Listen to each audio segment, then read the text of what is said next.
Hi there. This here is just a insert prior to the video to follow. I thought I'd just mention that I've zipped up this code, just this bit, these two projects. Okay, that don't use any of that common stuff or TS anything, and uploaded that to my own server that I have use of, and I've left a link to that zip file. It's quite small zip file, 16K, and it just has a solution thing and the two projects here in it. So I thought I'd let you know that it's there, and the link to that is in the video description. And what follows this intro is the video. I don't know how useful the video is going to be to you, but it might be a lot easier to follow if you download this code prior to watching the video, so that you can, even if you don't have this compiler, it's just text files, you can go through and look at this code. It's quite small, but when I'm scrolling up and down, I don't know where you want to look, so I'll let you know. Alright, see you. Hello, I guess I'm about ready to try and go on with this. Now, I was just checking this here. This is the quickest way I can get the count. That looks like 192. So I've got 8 more slots left in this playlist. But I think I can actually, there's something called linked playlists. So maybe I can continue this same tutorial with another list somehow. I don't know how that works. One thing I noticed, by the way, anyone who's watching, is that you may have noticed here on the side here, this box here supposed to indicate comments. That some of the videos have comments. Most of them do. Some don't. Okay.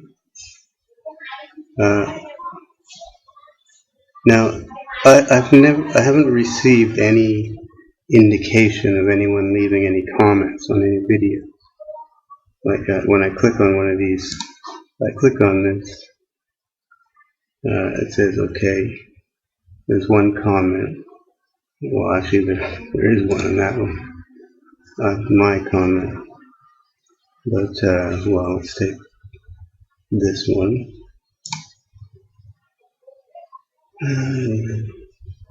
Okay. Now, it says all comments 1. And there are no, you can see there's no comment. There's this here, but that's always placed there when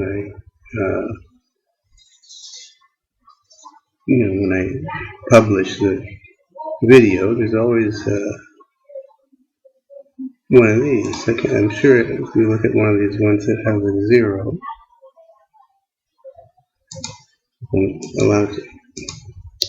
won't let me click there, but if I go in here, you should see the same thing. See?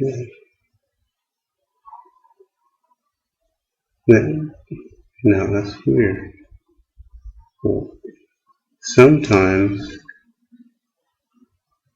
there's an empty comment from me.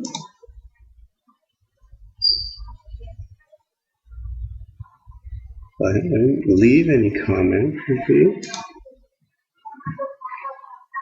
Okay, well I guess that's it then. It must have to do with whether or not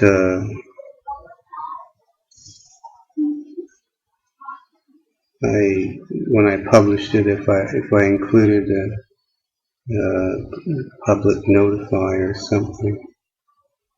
But I can't click on the ones that have 0, so I can't. Let's compare this one.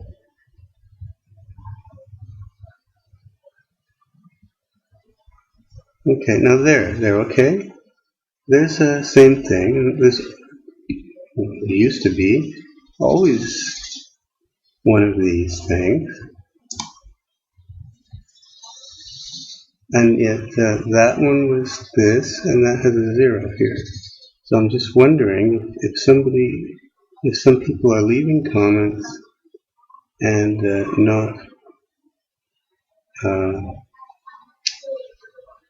and they're not possibly not showing up. And if anyone is, contact me and try to figure out why it's not working. Could be the new comment system. Now, this is 10, but I think, yeah, this was I got into a conversation with someone, so that makes sense. Anyway, back to where we were.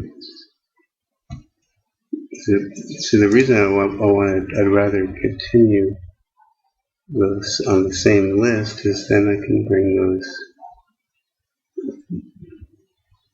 ones to do with the editor back into the same list, because it's a mixture of the editor stuff and the main tutorial.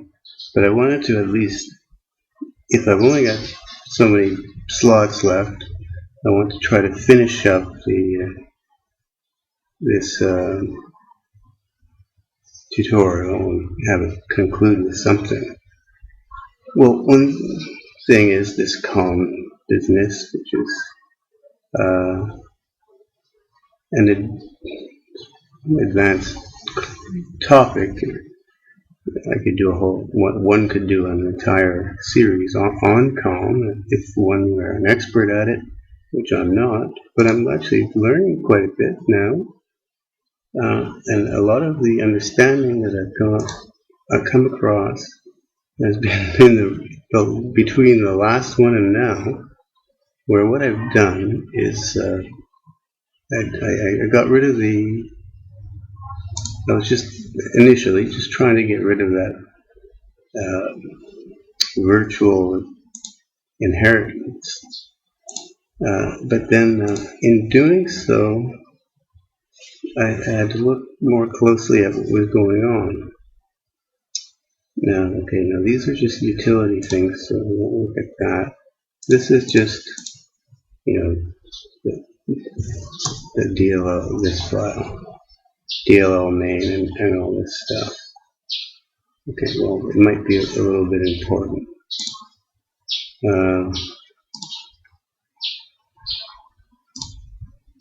Now, the problem was in this file, which used to be called stretch my@serve. Now in source safe it's still called that, I suppose, but I renamed it to cref manager.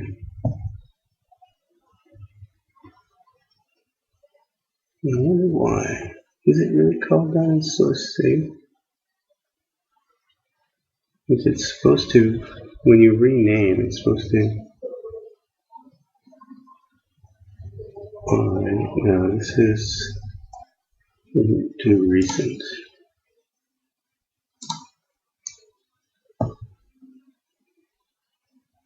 Okay, this is what it was. initially, approximately. There's the two virtual inheritance things. Okay, so I'm going to hang on to this file. Just out of curiosity, I want to see what it's called in source save.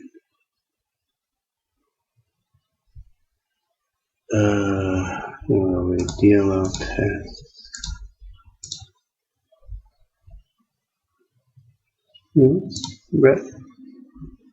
Ref manager. Change the name. Okay. Oh, I guess it was just telling me the directory. Alright. What I really would like to do maybe is try to get that in here. I can save this. Save as. That's kind of where I'd want to put it. Test my serve. Almost. Alright.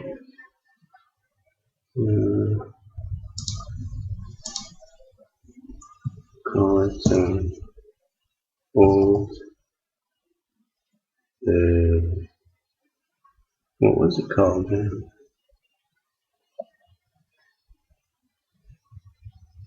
Old something. Figure it out later.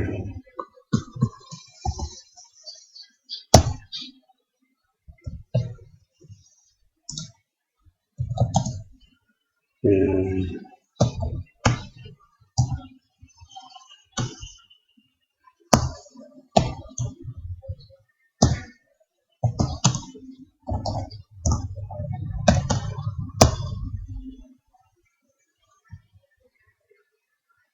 okay. Now, so it wasn't as easy as the case with the winged animal and the bat and the so on thing, because, well, for one thing, these are template definitions, right? So there's a little bit of trickiness to do with that. Like this part is a variable part, and this root thing has virtual functions in it, and so on. And I'd already changed part of this back.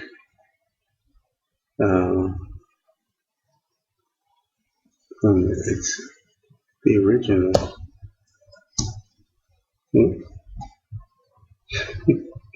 I wonder what it figured I was looking for there. The original. Let's see now, multi-threaded.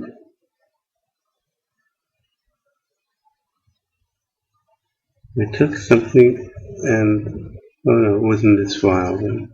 There's another file where I just chose one of the possibilities to get rid of some classes.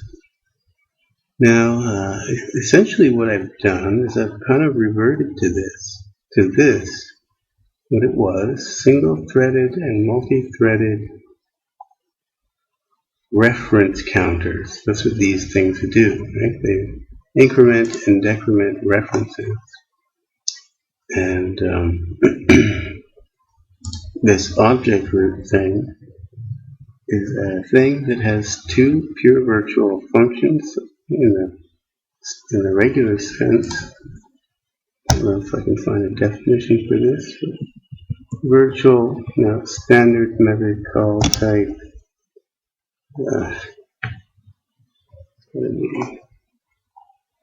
It's got to be standard call, I'm sure.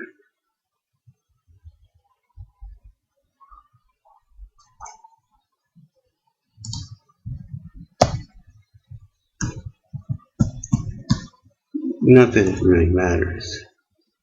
They're not exports.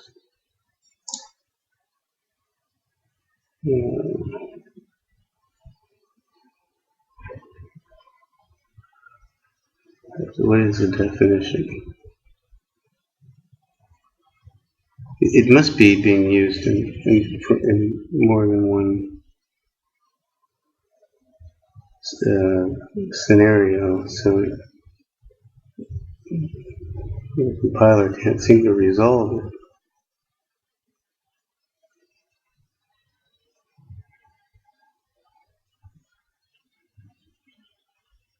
What else can I search for that might work? It's got to be in this header file. Not this one.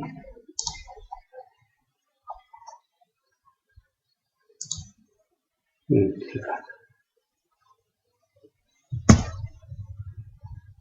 have no idea what just happened. ℭOℳes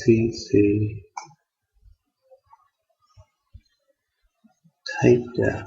Maybe there's a type there. Or where's this one? Not defined. Come on. What about this?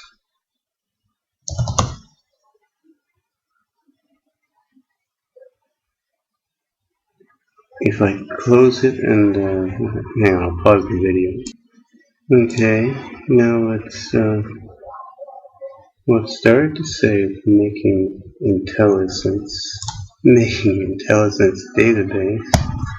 Ah, there we go.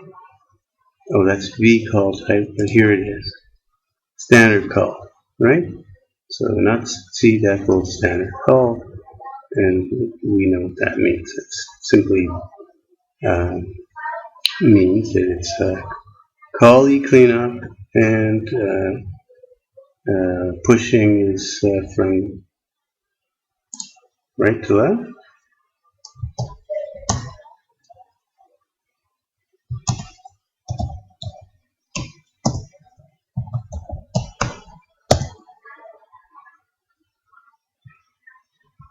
Right to left. Right is this side, left is this side, so it's reverse. So in the sense, in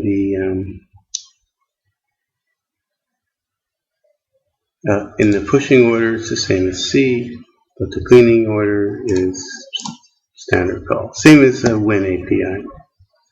However, this is virtual. So now there's one that has an underscore and one that doesn't, and the one with the underscore has a return type. That's all. You could use. They could use my trick MTR, but I guess they never discovered that trick. I should give these color.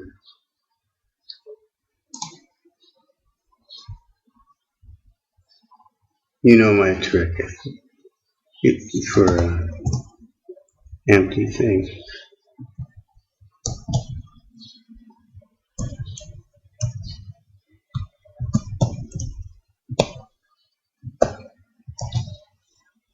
I have a number defined thing called underscore MTARG, and if you read that out loud, it sounds like empty argument, MTR. Sometimes you see that. Okay, now where were we? We were on a file, old something. So this thing counts references up and down, but it doesn't implement that part. And the comment here says, interface implementation delegates addref to these underscore versions in something called com-base that's inherited virtually. Mandatory something something reference count management.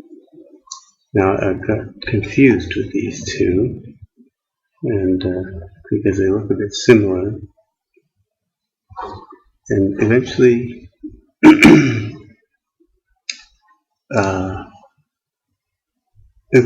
it just sort of happened naturally that one of them disappeared. It just disappeared. And everything seemed correct, and then I was wondering how it is that, it's not the one, is it? This one. How it is that happened. It's not that one either. It's not this. It's Ref Manager. What I did was,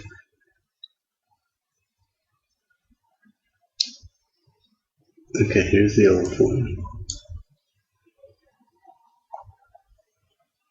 Multi-threaded, single-threaded. Of course, this is another complication that needn't be, because it doesn't cost anything more to do this interlocked thing, right? So I don't know why I even bothered, but I did. What I did was I invented a new thing called ref counter, which doesn't implement these two. So instead of in the previous case where the pure virtual thing was these underscore ones, I went up a level higher with that, so that the two methods, single or multi-threaded, could both be of the same type. Okay, a ref counter of a method. Now, here's the ref. Then I invented ref manager. So this is a thing that manages the reference counts going up and down, right? With the underscores, but these ones are implemented. And it derives from one of those thread models, single-threaded or multi-threaded, right? And those things are ref counters, so therefore they have these two functions available that they don't maintain a count themselves. They just have their own method of altering a number. So that means, of course, that you might think that these could be static functions, but since these are virtual, then these objects have a hidden member, they're a virtual function table, and so therefore these can't be statics. Otherwise you lose the virtual function table.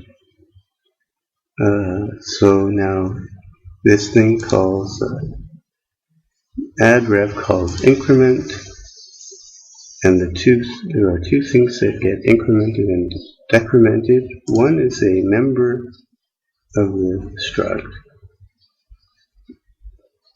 This will eventually be our object, the main object, and it has a reference count. And besides its reference count, there's another thing that's a pointer to basically a global count of all objects that might exist in the lib. Now, where does that come from? It's right here. It's just a static member of this class. See? And that's the way it was before. And there was a comment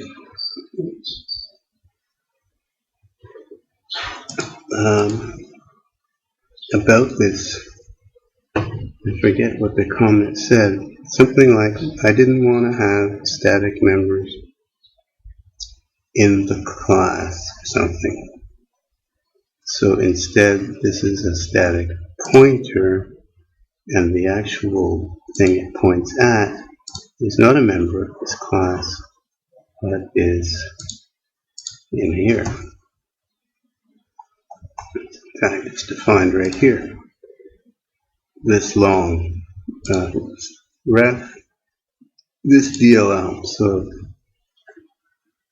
it's not really the right name. It's not the number of references to the DLL. It's the number of references of all objects in the DLL. And here I define the pointer. I don't know why I'm going through so much detail, but maybe it'll help me anyway. This pointer, static member of the reference managing class, is defined here, and the reason it's in this file is because it has to do with this number. So and it was here before, so I left it there, and here's where it gets set. On the DLL main entry, reference manager of, now this here is just a number defined. Okay, I've defined it to be single threaded. Alright, because there's only one model, one type of reference manager will be chosen, and anything else, it depends on the model thing, will be chosen. And so I use a number define to select one model or another. I could change that to multi-threaded, and it should work the same. So why don't I do that? I haven't even tested this part. It'll still compile fine, and it should work. But no, this is, if I didn't do that with a number defined, then I would have to go and change everywhere where there's a single threaded, change it to multi-threaded. So that just simplifies that. Okay. And that there, pointer then, is the address of this line that goes up and down. Now, if it goes up and down, the way in which it goes up and down depends on the threading model. And now I've chosen multi-threaded, so this will use interlocked increment and decrement to change this value, which is safer. It doesn't make it thread safe. Okay. So now that sort of ends everything to do with increasing and decreasing things.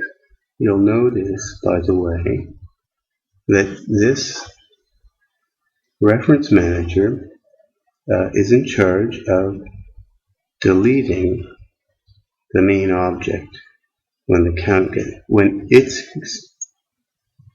a object, not the main, and any object, when its reference count becomes 0, then the thing gets deleted. And here I print out what the type of the thing is that got deleted before deleting it. And initially I had a bug because I had this line following that line, or he might have had that. Yeah, see, this is no longer a possibility, because once the object is deleted, right, then we lose our threading model, and we don't know how to decrement this thing anymore. So this decrement has to occur, this one has to occur before this one, because the object might die. No problem, still works, it's fine. Okay. Now, this is essentially the explanation of how all this works with COM. This part. See, there's no, the other class, wherever it went, I don't know how, it just disappeared. Initially this was a mixture of two names, interface info and com base, right? Those names have disappeared. And what I've called this is a managed interface, which is a thing that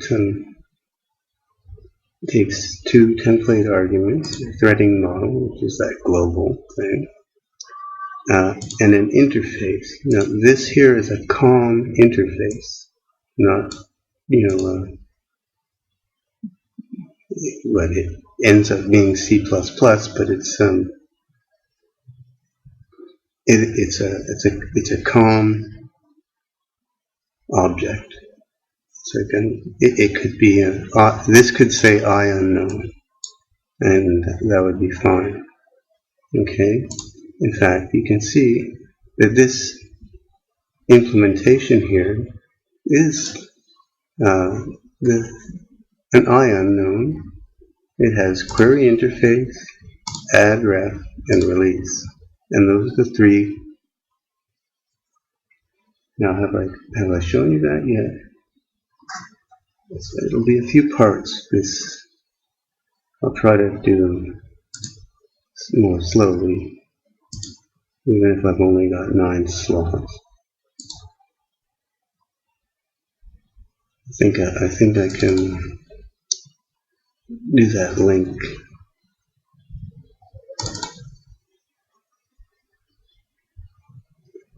Just to be clear about I unknown.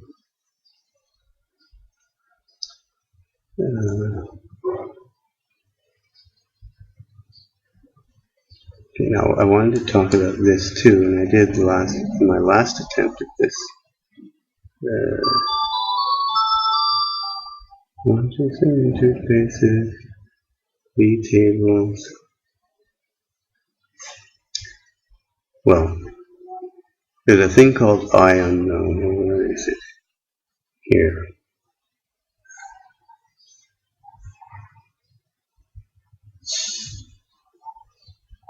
I unknown. Oh, here we go. The minimal COM interface called I unknown contains 3 standard methods: query, add ref, and release. No, these aren't actually the names. It's query interface, add ref with a capital A, and release with a capital R. And that's what I've got here. Oh, and there's a capital R here too. If you actually look at the I unknown, this is its IID, but I think we can see I unknown. Well, here.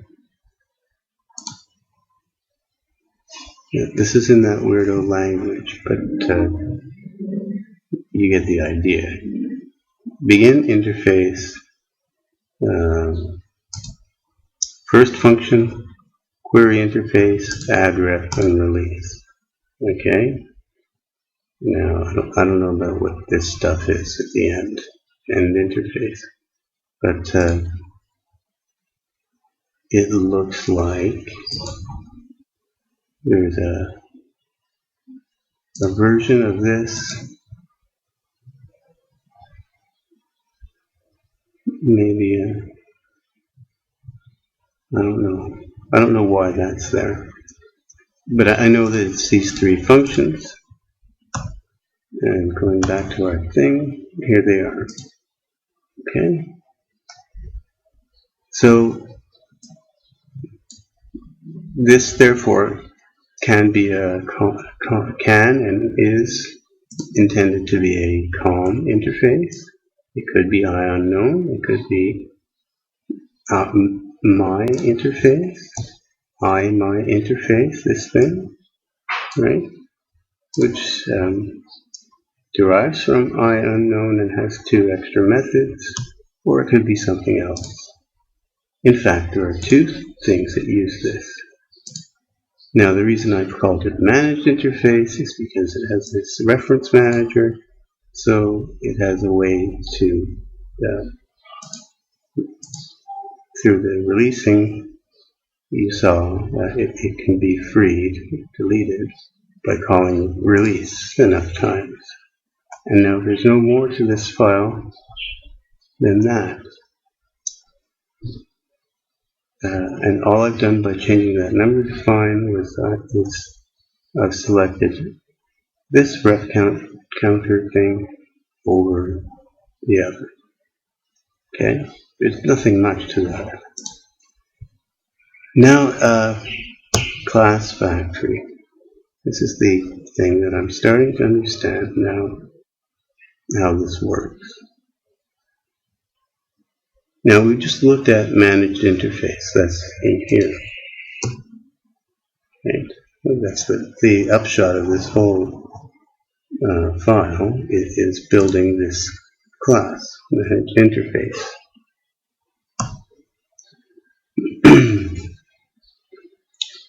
Now, in COM, there is something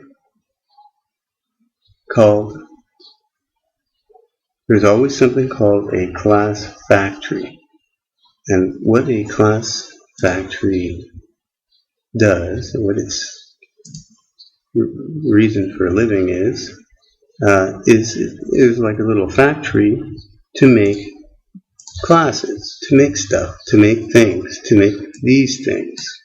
That's a parameter.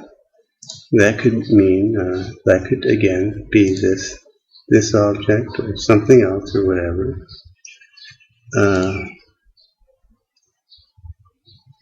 And the factory thing itself, okay, is an interface, derives from an interface, and we know this is a COM interface with the appropriate threading model, and this is the COM object it derives from. And here it is here. It looks, the identifier looks like the IUnknown but it's not. There's an extra one here. Derives from IUnknown and extends IUnknown with two extra functions. One called create instance and one called lock server. This one we don't do anything with. So here we're implementing class factory. Alright. So that means we're required to A, managed interface is incomplete. You'll notice query interface is not implemented here. So we have to implement this one, not these two. That's done already. So here's the requirement from the managed interface. Query interface. And then there's the two others. These two. Create instance, forgetting about how it works. Well, ignoring this stuff, you can see that at some point what this does is it creates a new object of type class type. That's a parameter here passed in. It's not the thing that we're derived from. It's just a parameter. I suppose one could have passed that in. No, not really. It has to be a type. We need a type, not an actual thing. And this thing makes pointers to these. And create instance is the function whose job it is to make new things of type class type. Alright? You can probably guess what type of thing that's going to be. Once it creates that thing, class type, whatever it is, that's called MP object, which is our only member.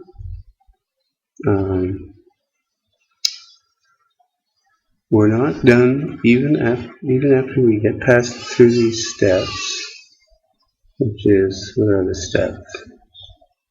One is checking for errors. Okay, just an error check. We build the thing.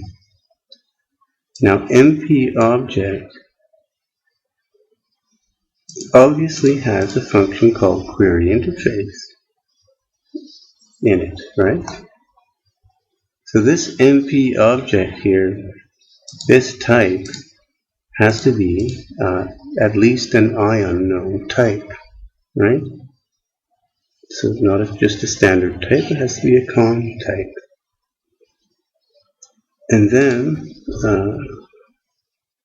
we call query interface with this it has to be a con object, whatever it is, with the identifier passed in, and the pointer to pointer where the result will go if it succeeds, and that if it succeeds, we return that. All right. Now here's the other one that's not implemented. All right. So what does this thing do then? Class factory is a standard known, something with a known identifier. So the system knows about this object, and it's going to look for it to build things by calling this create instance with identifiers. And how we do that is through another query interface supported by whatever this thing is. And then we store the result. All right.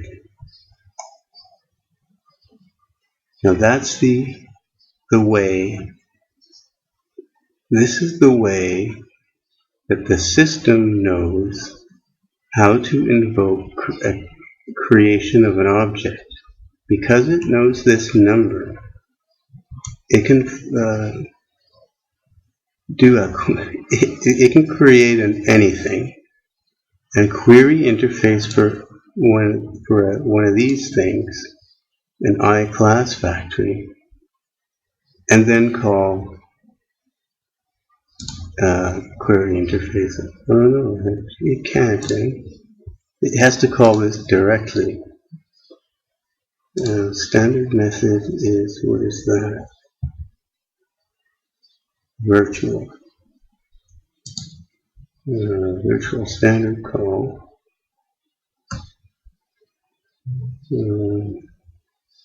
No, query interface. Everything's got a query interface.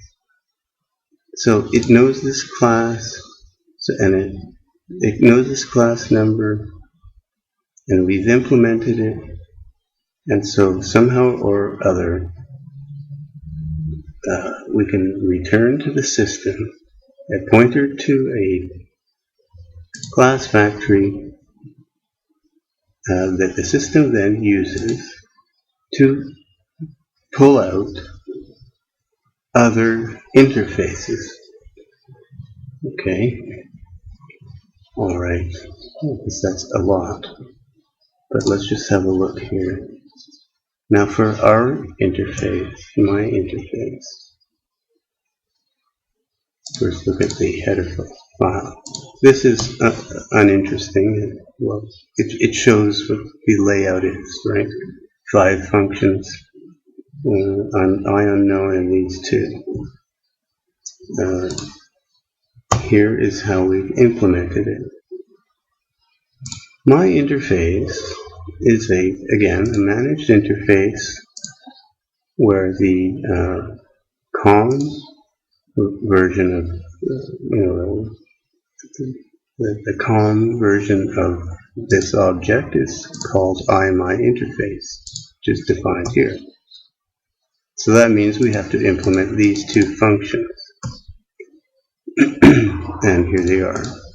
Plus, we have to implement query interface, which is a requirement of the managed interface always.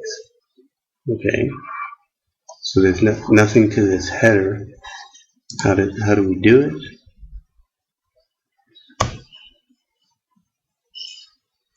Query interface is the difficult one. If the thing being requested is if its identifier is I unknown, then we can certainly say we can just return this object because this object is an I unknown. Okay? Now, where did it come from? How did this thing come into existence? It would have been built through that factory thing. Otherwise, if it's the identifier for this object, we can still return this object. In both cases, the return value, the thing that goes in here, is this object. So that's how query interface works for my interface and square and cube. Obvious enough. It doesn't really do anything else. It has the one number, it initializes to 0, and that's it for that. Now, there's nothing in here but registry things that you've seen. There's nothing in here but those, things that set up the registry, right? It can unload now. Okay, check if that's 0.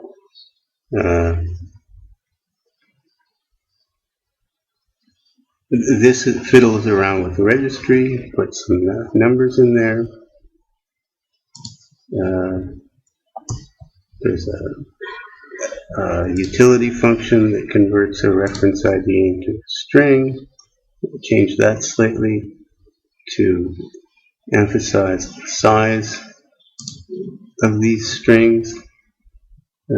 This number here I generated by just putting an empty one, an empty ID string, interface ID string, and the size of that is string length plus one of any CLS ID. So this thing doesn't require any more bytes than that. And so I thought I'd do it that way just to be sure that, we're not, sanity check, I guess. We're not using, well, for one thing, we might use one buffer, the same buffer for this as for something else, and that this rules it out because it's got this is type checked. It'll only accept an array of exactly this size. Right? So I can't just pass any buffer. All this stuff is just setting up the registry. And it should work. And in the next video, we'll step through it and see how the system uses this information and how it all fits together. Just make sure that it's still working. That's all. Okay, and just debug trace. Now, first thing, and one of our 4 exports was called. Okay, now this is how the system's, come on, get in there, is using this DLL. Get class object. Okay, now we have defined such a function in here. Get class object, right? And it does a comparison. Then it defines a class factory of my interface and creates a new one of those, and using that it calls its query interface method with this identifier and returns that value. Okay, now the reason it's making this kind of factory, well, is one, that's what we're going to ask for. Well, what was requested was an interface to one of these, which happens to be our interface, but we can't make one directly, my interface. The way to make an my interface is by using the factory. The factory has a way of converting this identifier into an interface pointer rather than one of these. That's not an interface object necessarily. That's just this class, right? Well, this class has data, or this interface things don't necessarily. I don't know. Well, that derives from one. We could, I suppose, just return one of these. But we'll go through the standard mechanism, which is to create class factory of that. And so that's what that's about. So first, from the DLL, we're getting the factory thing, and then multi-threaded ref manager gets created, class factory of my interface gets created, and a query interface is called for itself, basically,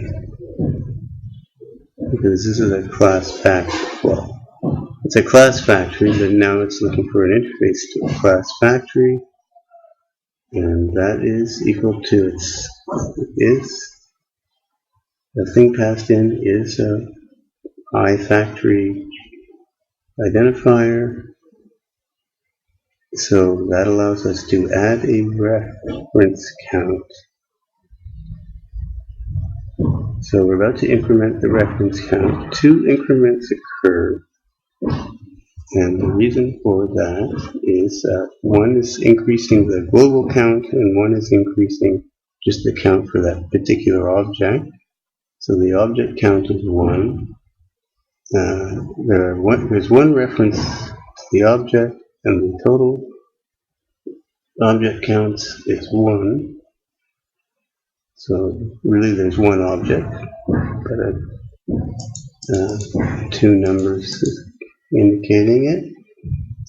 Now this is calling create instance of, now this is I unknown, that's the one that I asked for. Remember? Because I split it up into 2. Come on.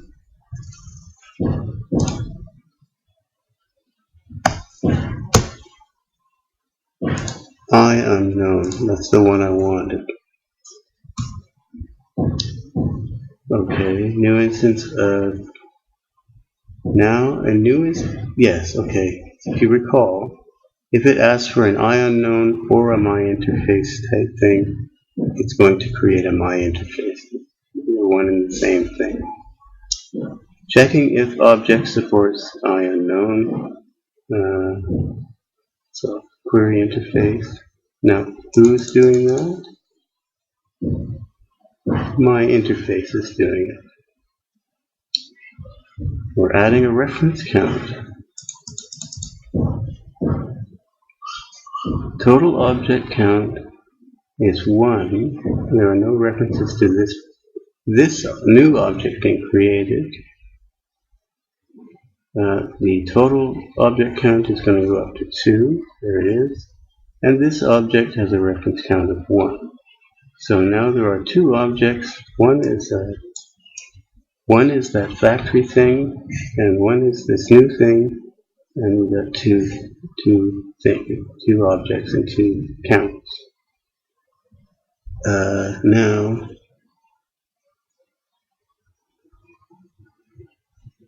another add ref. Oh, sorry, that's no underscore. But we're about to do another increment, and the reason for that is, what was that? We returned OK. Oh, I see. But now I'm trying to pull out the math object, right?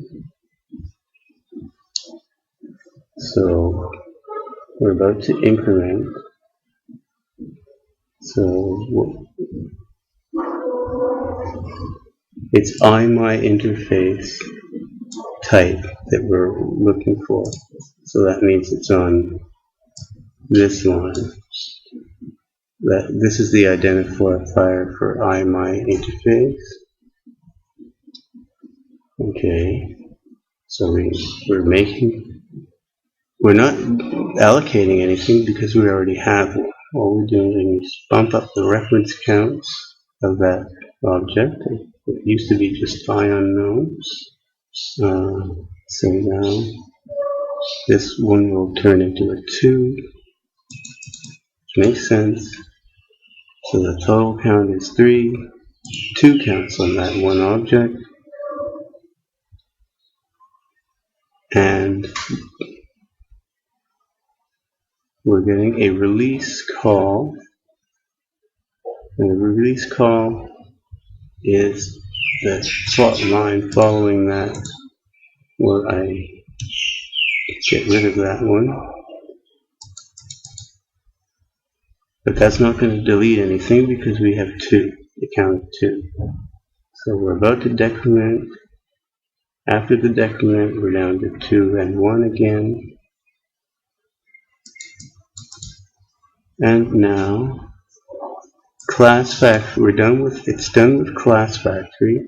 So it's releasing that one. And we're going to do a decrement with references to this object. This object you don't know about until that gets deleted. But I know that it's going to be this, right? We do 2 decrements. References to object becomes 0. So therefore we must delete that object. So we're deleting the pointer to object class factory of my interface. Okay, so something got deleted. And now it's just a 1-1 scenario. Now why is another increment? We're querying for unknown.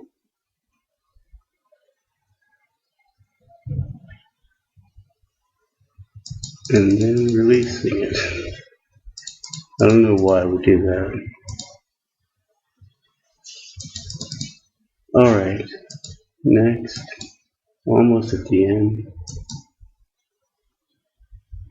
Now this seems to go up and down a couple of times, but nothing's happening because the count never goes to 0. Probably because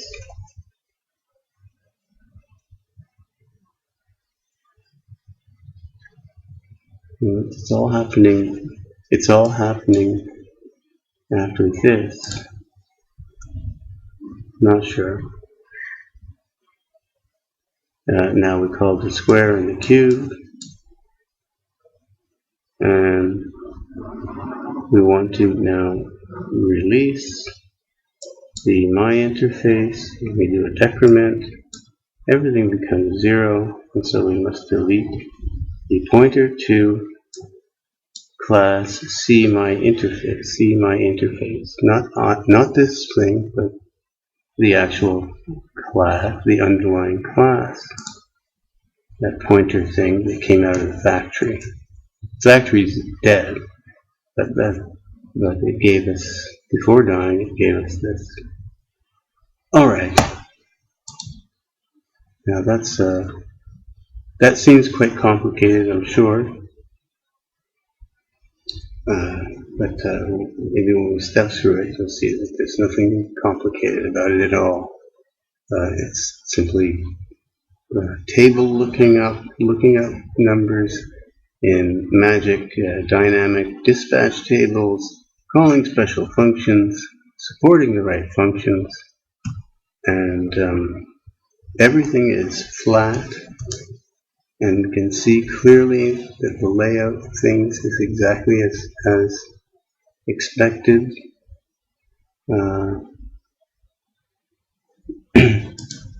And that one thing that you can see clearly now is that see my interface is and an I in my interface.